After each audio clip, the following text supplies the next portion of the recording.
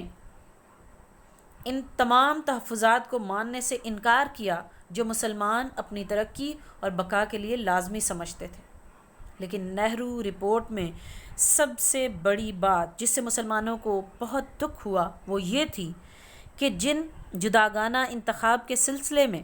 شملہ وفد اور خود گاندھی نے کمٹ کیا کہ جداگانہ طرز انتخاب کو جاری رکھا جائے گا، ہندو اور مسلمان کمیونٹی اپنی اپنی اسپیسیفائڈ سیٹوں پر انتخاب لڑ سکیں گی، نہرو رپورٹ میں اسے ڈینائی کر دیا گیا۔ سو نہرو رپورٹ کی وجہ سے دونوں قوموں کے مابین مزید کشیدگی بڑھ گئی۔ نہرو رپورٹ میں یہ بھی کہا گیا کہ برصغیر کو 9 آبادیات کا درجہ دے دیا جائے، ایک وحدانی نظام کی سفارش کی گئی جو ایک قوم کے حوالے ہوگا، مسلمانوں کی نمائندگی 1/3 سے 1/4 کر دی گئی، 1/4 نمائندگی مسلمانوں کی کر دی گئی سینٹرل اسمبلی میں، صوبہ سرحد میں آئینی اصلاحات کا ذکر تک نہیں کیا گیا، یہ کہا گیا کہ سندھ کو ممبئی سے الگ صوبہ بنا دیا جائے، لسانی بنیادوں پر نئے صوبے بنانے کا قیام عمل میں لایا جائے، اور اقلیتوں کے تحفظ کو غیر ضروری قرار دیا گیا اور کہا گیا کہ ہندوستان میں اقلیتیں بالکل محفوظ ہیں۔ یہی وجہ ہے کہ نہرو رپورٹ پر قائد اعظم محمد علی جناح کو شدید تحفظات تھے، سو انہوں نے ویری نیکسٹ ایئر 1929 میں اپنے مشہور 14 پوائنٹ یعنی قائد اعظم کے 14 نکات پیش کیے، جو تاریخ میں 14 پوائنٹس آف قائد اعظم 1929 کے نام سے جانے جاتے ہیں۔ قائد اعظم نے ہندو مسلم اتحاد کے قیام کے لیے سر توڑ کوشش کی، یہی وجہ ہے کہ ان کی شدید خواہش تھی کہ یہ اتحاد کسی طرح برقرار رہے۔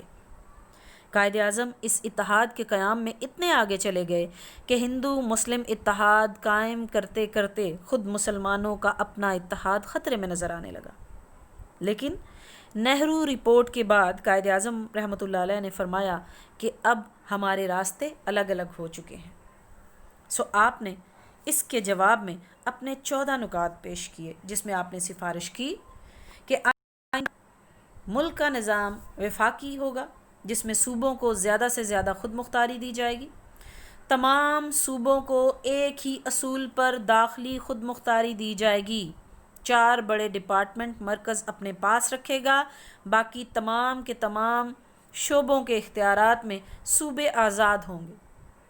صوبوں میں اقلیتوں کو بھی مناسب نمائندگی دی جائے گی، مائنورٹیز کو مناسب ریپرزنٹیشن فراہم کی جائے، مرکزی اسمبلی میں مسلمانوں کی تعداد جو نہرو رپورٹ میں کہا گیا 1/4 کر دی جائے، قائد اعظم نے اصرار کیا، انسسٹ کیا کہ اس کو 1/3 ہی رکھا جائے، 1/3 سے کم کسی صورت نہ کیا جائے، جداگانہ طرز انتخاب ہر صورت میں لاگو کیا جائے، لیکن اگر کوئی فرقہ چاہے تو وہ جوائنٹ الیکٹورل سسٹم یعنی مخلوط طرز انتخاب کو قبول کر سکتا ہے، صوبوں کی حدود میں کوئی تبدیلی نہ کی جائے، کیونکہ اگر یہ تبدیلی کی گئی تو جن علاقوں میں مسلمان اکثریت میں ہے ان صوبوں کی حدود کو شدید نقصان پہنچے گا، تمام لوگوں کو یکساں مذہبی آزادی حاصل ہو، ریلیجس فریڈم ہر طبقے کا حق ہے، سندھ کو ممبئی سے الگ کر کے ایک صوبہ بنا دیا جائے اور بلوچستان اور آج کا KPK اور اس زمانے کا شمال مغربی سرحدی صوبہ یعنی NWFP میں دوسرے صوبوں کی طرح ریفارمز کی جائیں، بہتری کی جائے، تبدیلیاں لائی جائیں، اصلاحات مرتب کی جائیں، سرکاری ملازمتوں میں مسلمانوں کو ان کی اہلیت کے مطابق اہلیت کے تناسب کے لحاظ سے حصہ دیا جائے، مسلمانوں کو مذہبی اور ثقافتی تحفظ ہر حال میں فراہم کیا جائے، جبکہ نہرو رپورٹ میں نہرو نے یہ کہا تھا کہ اقلیتوں کو کسی قسم کی کوئی خطرات لاحق نہیں ہیں، صوبائی اور مرکزی وزارتوں میں مسلمانوں کو کم از کم 1/3 نمائندگی دی جائے، آئین میں صوبوں کی مرضی کے بغیر کوئی تبدیلی نہیں کی جائے گی، قائد اعظم محمد علی جناح کے 14 نکات کا تجزیہ کیا جائے تو یہ بے جا نہ ہوگا کہ قائد اعظم محمد علی جناح نے نہ صرف مسلمانوں کے سیاسی حقوق کی ترجمانی کی بلکہ ہندوستان میں کانسٹیٹیوشنل ریفارمز کا ایک بیسک سٹرکچر بھی پرووائڈ کیا۔ ڈیئر اسٹوڈنٹس، آج ہم نے نہرو رپورٹ، قائد اعظم کے 14 نکات اور تحریک عدم تعاون کے اوپر تبصرہ کیا۔ انشاءاللہ اگلی کلاس میں ہم ہندوستان میں تخلیق پاکستان سے پہلے ہونے والے واقعات کا فرداً جائزہ لیں گے۔ آج کے لیے بس اتنا ہی۔ اپنا بہت خیال رکھیں۔ Stay safe, stay home. اللہ حافظ۔